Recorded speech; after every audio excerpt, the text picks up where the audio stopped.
રાજ્ય સરકારના ત્રિદિવસીય શાળા પ્રવેશોત્સવ અને કન્યા કેળવણી મહોત્સવ 2026 અંતર્ગત સુરેન્દ્રનગર જિલ્લામાં શિક્ષણનો ઉત્સવ જોવા મળ્યો હતો। મહોત્સવના બીજા દિવસે જિલ્લા કલેક્ટર G.H. સોલંકી અને વઢવાણના ધારાસભ્ય જગદીશભાઈ મકવાણાએ વિવિધ શાળાઓની મુલાકાત લીધી હતી।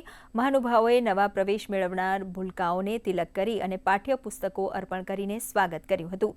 આ પ્રસંગે ધારાસભ્ય જગદીશભાઈ મકવાણાએ વિદ્યાર્થીઓને અભ્યાસ માટે રમતગમત અને જીવનના લક્ષ્ય અંગે પણ માર્ગદર્શન આપ્યું હતું। ઉપરાંત વિદ્યાર્થીઓને વૃક્ષારોપણ કરવા પ્રોત્સાહિત કર્યા હતા।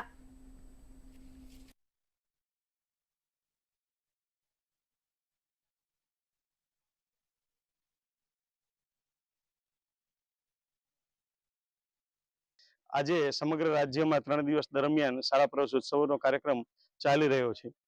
સરકારી શાળાની અંદર પ્રાથમિક વિભાગમાં બાળકોને 100% શિક્ષણ મફત, એને ફી નહીં, એને સ્કોલરશીપ મળે, શાળામાં પાઠ્યપુસ્તકો મળે, એને ગણવેશ મળે, અને તમામ સારી સુખ સગવડતા એ પ્રાથમિક શાળાઓમાં પણ ગામડાઓમાં આપણને જોવા મળે છે।